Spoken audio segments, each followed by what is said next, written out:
merci à Alain Saunier et la librairie du Square, hein, c'est bien ça, du Square? Du Square! Pardon, on est à Outremont, là. Oui. La librairie du Square d'avoir organisé l'événement, c'est très gentil. Pour souligner l'apparition d'un livre. L'apparition d'un livre paru chez Québec Amérique. Je vais en prendre, mon exemplaire est derrière moi. Alain, merci de me prêter le vôtre. Voilà, donc, 10 ans plus tard, la commission Bouchard-Taylor. Succès ou échec?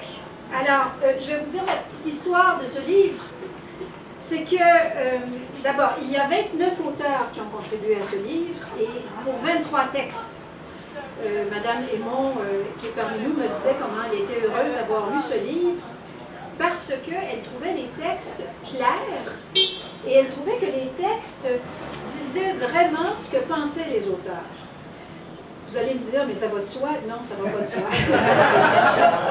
surtout sur une question comme celle-là, hein, la gestion de la diversité. C'est un sujet difficile et sensible et parfois il arrive que des universitaires soient très prudents, réservés. Mais grâce à mon co-éditeur Guillaume Saint-Laurent, qui est au fond, là, qui m'a grandement aidé dans ce travail d'édition, nous avons, après le colloque organisé pour mettre en branle cette publication, demandé aux auteurs et aux auteurs de préciser leurs propos en peu de pages aussi, ce qui est vraiment un avantage.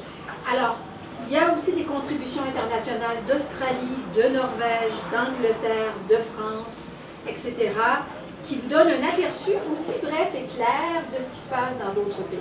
Débats similaires, autres solutions, bien entendu, autre histoire, autre contexte. Alors, 10 ans plus tard, la commission Bouchard-Taylor, est-ce un succès ou un échec? En tout cas, je peux vous dire que messieurs Bouchard et Taylor étaient déjà des stars, mais leur nom est en orbite autour de cette commission de manière tout à fait extraordinaire depuis 2008. C'est certainement un succès, même si parfois ils se font couper en petits morceaux par certaines personnes. On a hâte quand même de savoir la réponse à la question. Ben voilà, succès là-dessus. Hein? Cette question, donc, a retenu une grande attention en octobre 2017, alors que nous avions prévu un colloque sur le sujet. Alors, un colloque, il y en a des tonnes, vous savez, des colloques, mais par pure coïncidence, le colloque se tenait la veille de l'adoption du projet de loi 62 sur la neutralité religieuse de l'État, ce qui nous a valu une couverture médiatique considérable, incluant le New York Times, qui est venu. Alors, après le débat sur le visage couvert, qui nous a agité autour de ce projet de loi, il y a eu peut-être quelques escarmouches depuis, hein. En début de campagne électorale, campagne qui sévit au Québec présentement, le chef de la coalition Avenir Québec, François Legault, s'est empressé de nous proposer sa position concernant le port du symbole religieux, et certaines interprétations disent qu'il avait hâte de régler la question pour qu'elle ne se retrouve pas au cœur de la campagne. Est-ce que c'est une bonne interprétation? C'est une question explosive au Québec où les opinions sont tranchées et polarisées. Alors, nous allons voir ce que nos auteurs, nos 4 auteurs qui sont avec nous de ce livre ont à dire.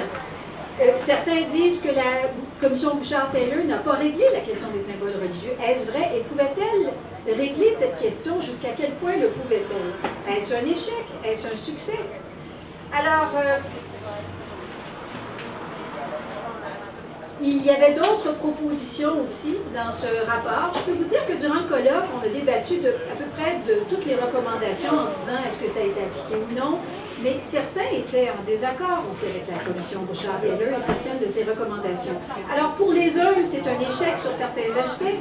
Pour les autres, c'est un succès sur certains aspects. J'imagine que vous avez tous une idée sur le sujet. Mais avant, nous allons entendre d'abord M. Gérard Bouchard, par ordre alphabétique, les 2 co-présidents, M. Gérard Bouchard, M. Charles Taylor. Ensuite, nous entendrons Rachida Azdouz, qui est très connue aussi sur ce sujet au Québec, et M. Alain Saunier, qui a travaillé à Radio-Canada longtemps, qui m'a aidé à organiser ce lancement aujourd'hui et qui a participé au colloque. Donc, nous commencerions par 5 à 6 minutes de prise de position sur la question, succès ou échec. Ensuite, nous pourrons discuter un peu entre nous et puis nous prendrons des questions et commentaires de la salle.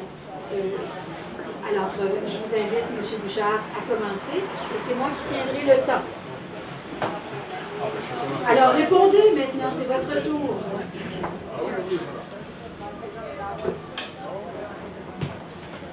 Oui, je vais commencer par répondre à la question, ce sera pas long. Une partie qui relève de l'échec et d'autres succès. Ce qu'on remarque le plus, évidemment, c'est la première. Parce que Charles et moi, je pense que nous sommes d'accord sur le fait que les propositions principales n'ont pas eu de suite. Et que la proposition que nous faisions de faire la promotion de l'internationalisme n'a pas eu de suite. Bon, alors moi, ça ne me désole pas plus qu'il faut, parce que j'en suis venu à penser, en ce moment, que pour tout ce qui concerne ce débat, cette question de...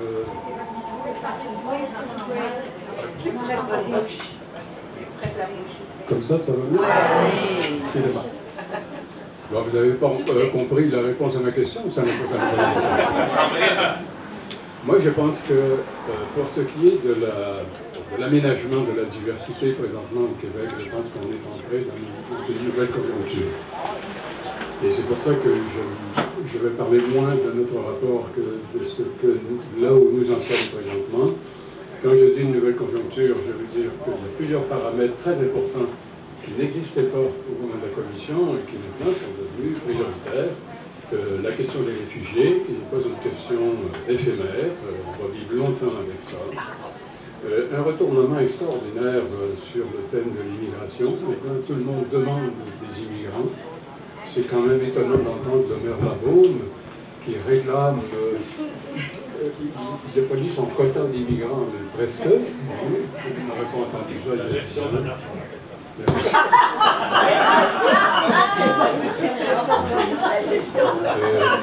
Je pense aussi que on peut poursuivre l'exercice, on ne le fera pas longtemps parce que je manque de temps, mais maintenant la vérificatrice générale a consacré ce que bon nombre d'entre nous savions, que la francisation des immigrants est un échec. Moi je pense en plus que le rapport entre la majorité et les minorités n'a pas cessé de se détériorer depuis quelques années, pour toutes sortes de raisons que vous soupçonnez, sur lesquelles nous pourrons revenir.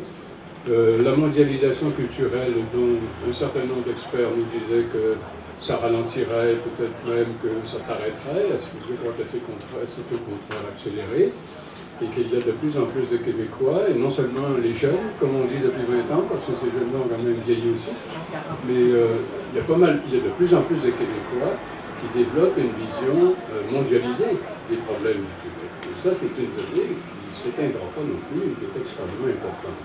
Bon, la tuerie de Québec a un héritage que je trouve extrêmement important, qu'on peut pas ignorer, et puis il y a encore 2 ou 3 choses comme ça. Quand on met tout ça ensemble, ça tire un peu de tous les côtés, mais je crois que ça finit par dégager un nouvel horizon pour une nouvelle réflexion sur les problèmes de la diversité au Québec. Et le problème, c'est que celui qui devra être le maître de cérémonie, l'initiateur, qui devrait orchestrer l'opération, c'est l'État. Mais l'État, à mon point de vue, n'a plus aucune crédibilité dans ce domaine-là. Tout ce que les gouvernements ont mis de l'avant depuis une dizaine d'années a tourné à l'échec. Non seulement a tourné à l'échec, mais empirer la situation, empirer les tensions, créer des polarisations, fait pourrir le climat du débat. Alors qu'est-ce qu'il faut faire? Moi je pense qu'il faut, et je vais terminer là-dessus, Solange, je pense qu'il faut maintenant que la société civile prenne le relais, à distance de l'État. Mais quand je dis la société civile, dans mon esprit, ça inclut bien sûr les intellectuels, les universitaires. Mais maintenant, les intellectuels, je crois qu'ils ont fait pas mal de travail. Ils ont fait avancer la réflexion dans toutes sortes de directions, mais on ne peut pas dire qu'ils se sont signalés non plus par leur capacité à créer des consensus. Hein. Bon, alors, moi je pense qu'il faut confier la prise en charge de cette nouvelle réflexion à des institutions privées. Les caisses populaires, le barreau du Québec, les syndicats, des grandes compagnies, des multinationales qui veulent avoir des immigrants, qui nous aident à réfléchir sur la façon de les intégrer et quelle sorte de Québécois on peut en faire. Alors, à ce moment-là, moi, je penserais à une espèce de coalition pour relancer une réflexion neuve, mais pas entièrement neuve non plus, parce que je pense que cette réflexion doit s'inscrire dans la perspective de l'interculturalisme, sur lequel il n'y a pas vraiment de consensus non plus, mais en tout cas, on va en discuter. Ça établit au moins un cadre à l'intérieur duquel on peut discuter. Et à ce moment-là, moi, je pense que ce qui pourrait résulter du travail d'une coalition comme celle-là, qui ferait appel aux intellectuels, bien évidemment, aurait l'attention de l'État. Parce qu'il n'y aurait pas seulement des universitaires qui seraient à l'origine de ces propositions, il y aurait de très gros acteurs, comme les compagnies, les mouvements des jardins, les grandes coopératives, enfin tous les acteurs principaux de notre société qui ont tous un intérêt dans ce dossier-là et qui, à mon avis, seraient disposés à faire des efforts pour le faire avancer. Voilà en gros comment je vois les choses présentement. Qui vient après la lettre B? Charles. C'est l'ordre politique des co-résidents. Non, mais je trouve très intéressant cette idée que l'avocat vient de nous présenter, de prendre la relève. Et je dirais que c'est sur fond d'inaction de l'État qui est un peu étrange, parce qu'il y avait des aspects de notre rapport qui étaient très controversés, évidemment, c'était la question du port des signes religieux, etc. Mais il y avait des aspects qui n'auraient pas dû l'être. Par exemple, nous avons constaté que dans beaucoup de migrants qui arrivent au Canada et au Québec, justement parce qu'ils ont des compétences, ils ont fait des diplômes, etc., ils trouvent de grandes difficultés à trouver un travail dans leur métier. Et c'est un peu comme ça dans toutes les provinces canadiennes, mais nous sommes, je crois, depuis dans plusieurs commentaires. Et on a proposé un certain nombre de choses pour remédier à ça, parce que c'est tellement pour moi essentiel à l'intégration, du moins au point de vue des migrants, que disons, son projet de continuer sa vie dans un nouveau pays réussisse. Quand nous avons demandé aux gens pourquoi vous venez ici, je crois qu'on aurait eu la même réponse si on demandait à des immigrants aux États-Unis ou ailleurs. Il y avait toujours deux raisons. D'abord, la liberté. Ensuite, je voulais donner à mes enfants des possibilités de formation, etc., que je n'aurais pas eu en Algérie, Maroc, etc. Et là, il y a vraiment un échec si, dans des conditions que j'ai déjà vues dans d'autres parties de notre pays et dans d'autres pays, dans des conditions où le projet de vie en venant ici est réussi, il n'y a pas de patriote plus grand pour le pays d'accueil, pour la société d'accueil que ces gens-là. Alors c'est un versant de l'intégration qui est très important, un versant, disons, la création d'une société unique qui est très important, et où l'État, de façon que je ne comprends pas, parce que ce n'était pas, me semble-t-il, un terrain dangereux ou miné de controverse. Et ben, deuxièmement, il y avait dans ce terrain-là un manque d'action, ou une action extrêmement maladroite, dans le cas de la loi 62, me semble-t-il. Alors, c'est vrai que l'État ne nous a pas servi là-dedans. Et peut-être, je voudrais juste ajouter deux choses, que nous avons, comme Gérard vient de l'exprimer, une nouvelle situation qui, à certains points de vue, a empiré. Le côté qui a empiré, c'est que nous vivons maintenant dans un monde où il y a beaucoup plus de xénophobie, y compris dans les démocraties que nous considérons comme des démocraties similaires à la nôtre. Je dirais spectaculairement aux États-Unis. Et une des conséquences de cela, c'est qu'il y a un mouvement international de propagande islamophobe de façon à un niveau plus stupide, mais très efficace, parce que nous voyons après l'élection de Trump, le Brexit, qu'il y a une sphère publique qui est maintenant scindée en deux ou en trois, où les gens n'écoutent pas les arguments des autres. Alors il est très difficile de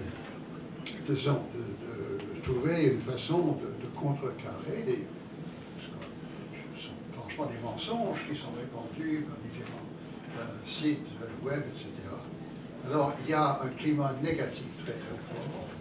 Et il y a, troisièmement, je suis d'accord avec Gérard, il faudrait insister là-dessus, qu'on est devant, nous, c'est-à-dire l'humanité, pas nous au Québec, nous sommes devant, je crois, une vague de migration forcée qu'on n'a jamais vue dans l'histoire. Parce qu'il y a non seulement les guerres, mais il y a les changements climatiques contre lesquels on n'a pas de mesures, on n'a pas encore pris de mesures vraiment suffisantes. Et il y aura des réfugiés, disons, climatiques, directs et indirects.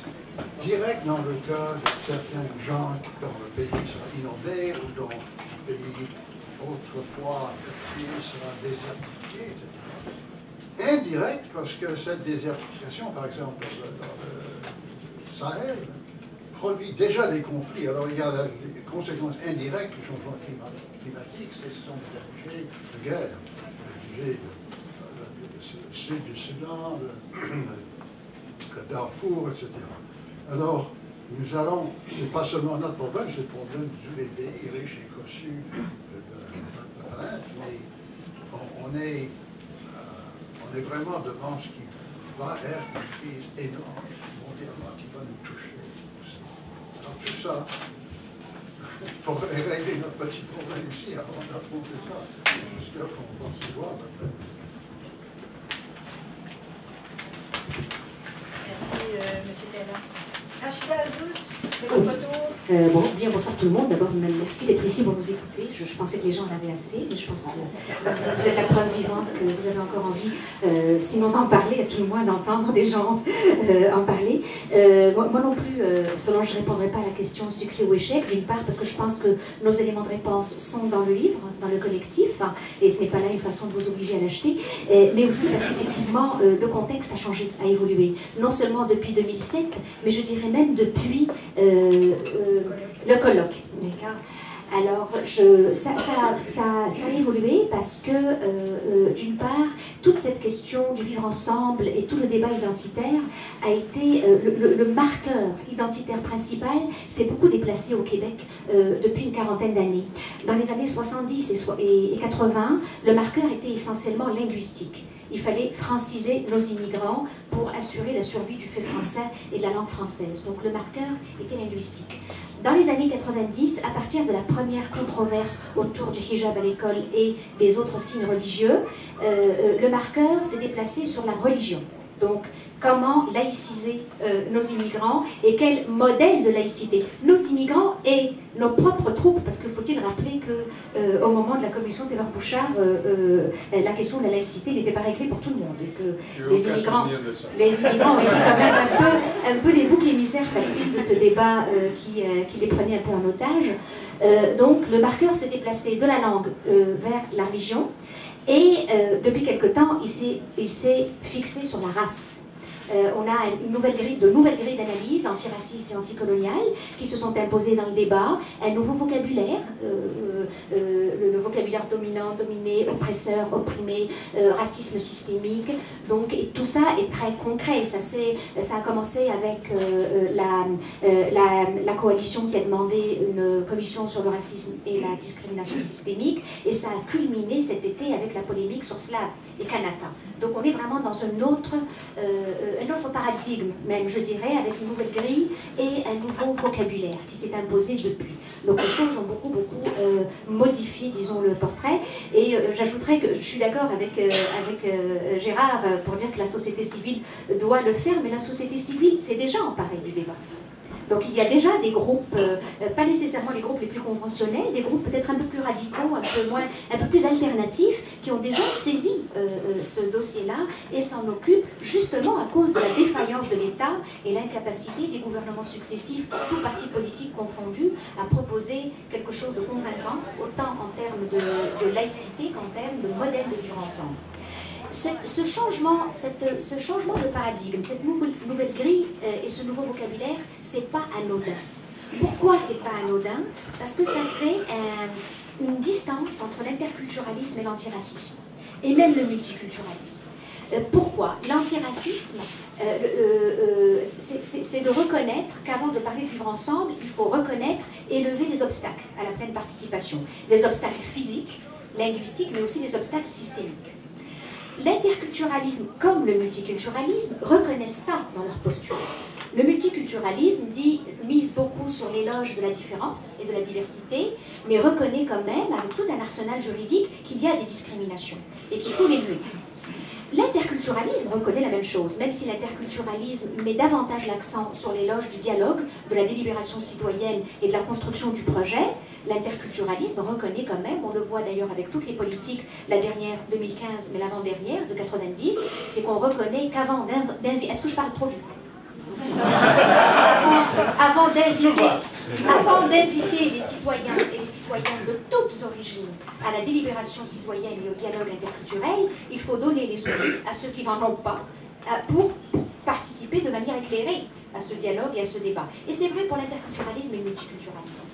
Le problème, c'est que depuis quelque temps, on sent que ce mouvement antiraciste et anticolonial se dissocie de l'interculturalisme, donc ça veut dire qu'il ne s'y reconnaît pas, ou en tout cas qu'il a l'impression qu'il est le parent pauvre de l'interculturalisme. C'est pour ça qu'il ressent le besoin comme de s'émanciper, de dire on va d'abord s'imposer et imposer cette espèce d'impératif de l'antiracisme avant d'entrer dans la ronde de la citoyenneté. Et pour ma part, je crois que c'est ça le plus urgent, c'est de réconcilier l'interculturalisme avec l'antiracisme, parce que l'antiracisme est beaucoup dans une logique de réparation historique. L'interculturalisme est beaucoup dans une logique de construction, de penser l'avenir. D'ailleurs, c'était le titre du rapport, Fonder l'avenir. Or, à mon sens, comme actrice et comme observatrice et comme spécialiste des questions depuis... je ne le dis pas, je vais trahir mon âge. Depuis quelques années. Je le crois comme intellectuelle, je le crois comme spécialiste, je le crois comme citoyenne, je le crois comme personne elle-même porteuse d'identités multiples, que la réparation est nécessaire, la réparation historique. Donc l'antiracisme est inhérent à l'interculturalisme, mais je crois que la construction passe aussi par le dialogue, le débat, la délibération. Donc il faut passer outre à un moment donné pour construire le projet. Donc il faut réparer les préjudices, mais il faut aussi à un moment donné passer à la construction du projet. Et je pense que si l'antiracisme a les éléments de réponse pour la réparation, l'interculturalisme a des éléments de réponse pour la construction. Merci.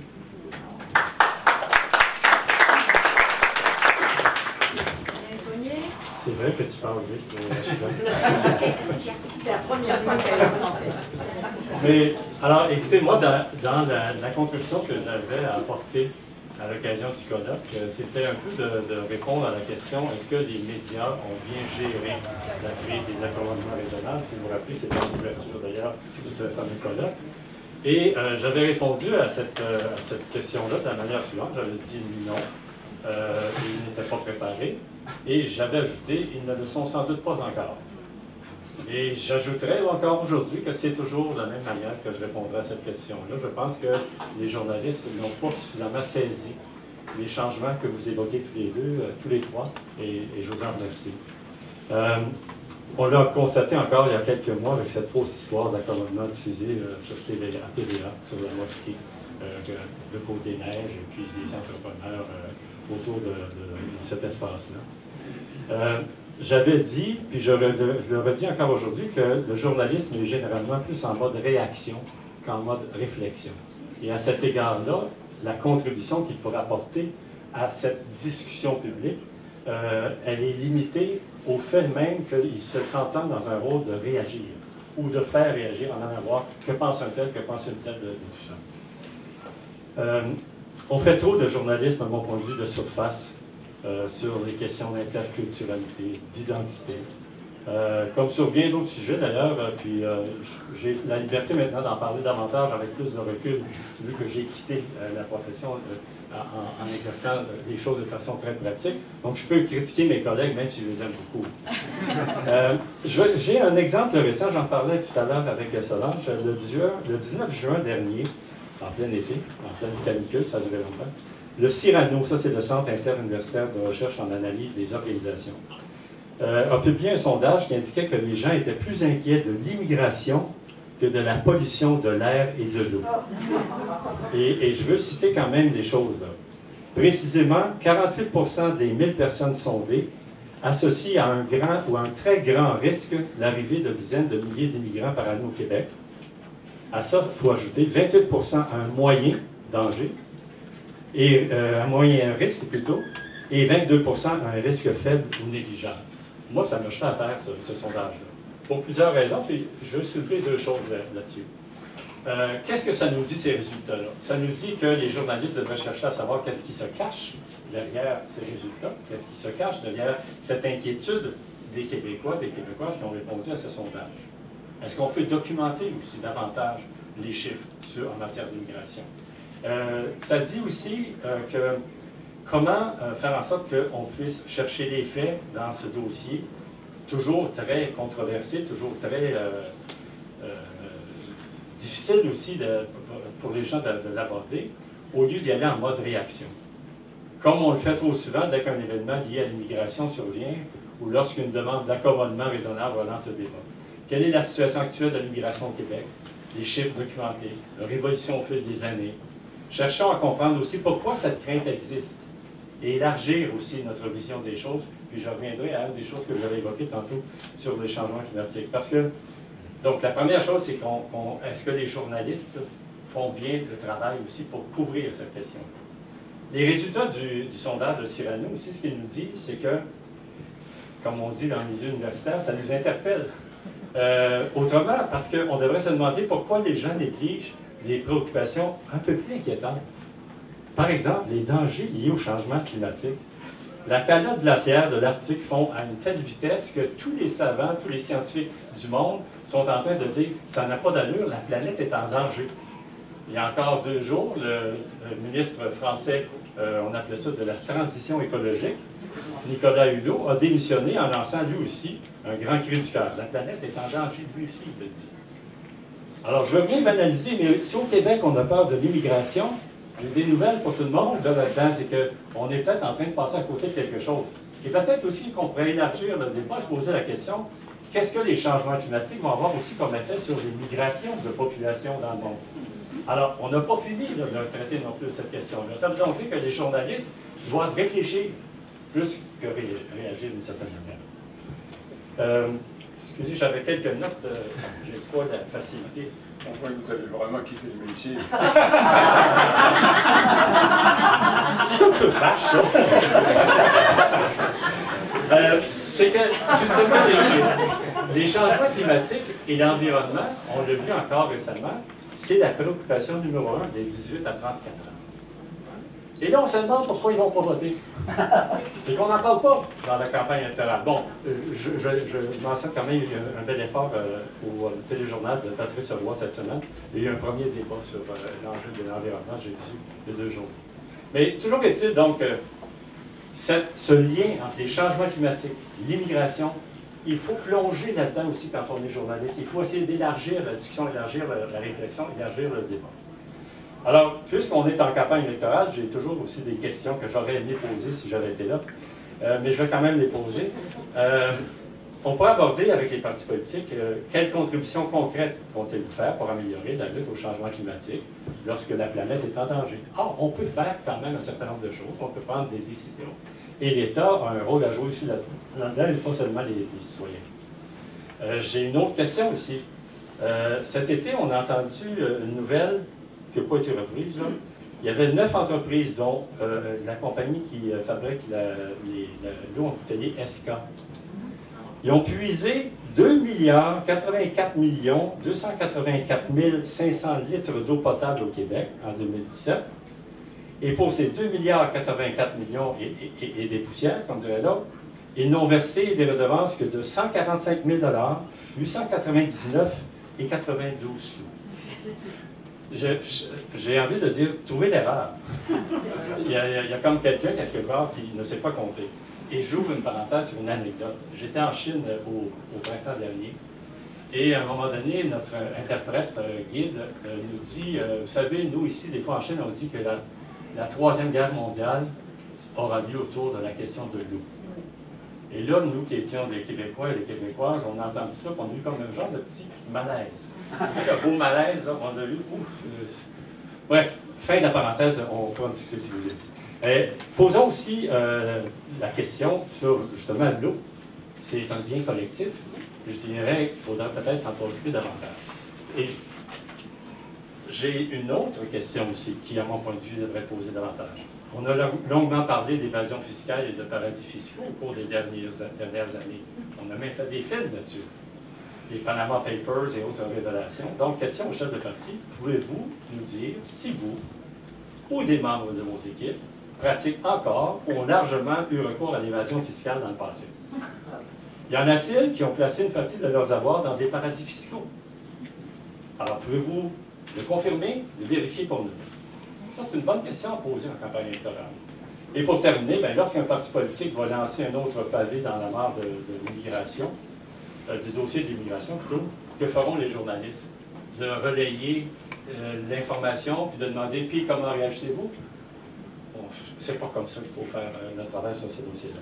Donc, contribuer, nous aussi, à la distorsion de la réalité, c'est pas le rôle, de mon point de vue, des journalistes de faire ça. Alors, bref, il faut plus de journalisme en profondeur sur l'immigration, les changements climatiques et faire le lien entre tout ça, l'évasion fiscale, sur les changements démographiques au Québec, sur, je dirais, tout ce que ça va entraîner en termes de mutation au cours des prochaines années. Comprendre aussi la fracture entre les perceptions de la population de Montréal comparativement au reste du Québec. Moi aussi, ça m'inquiète beaucoup. On est en train, quelque part, de créer une frontière entre les deux Québec, comme on les appelle. Et ça, c'est dangereux pour moi, à mon point de vue. Je l'ai dit, le combat extrême du siècle, c'est de contrer la désinformation. On n'a pas fini. On a beaucoup de travail à faire là-dedans. Et ça veut donc dire que les médias devraient produire davantage d'enquêtes, produire des nouvelles exclusives, oui, qui s'appuient sur des faits, qui font réfléchir, aider les gens à comprendre. Ça veut dire donc de simplifier davantage pour élargir la discussion, élargir le débat. Et enfin, je dirais que ça prend peut-être une obligation pour les journalistes eux-mêmes de combattre ce que j'appellerais le journalisme paresseux. Et j'arrêterai là-dessus.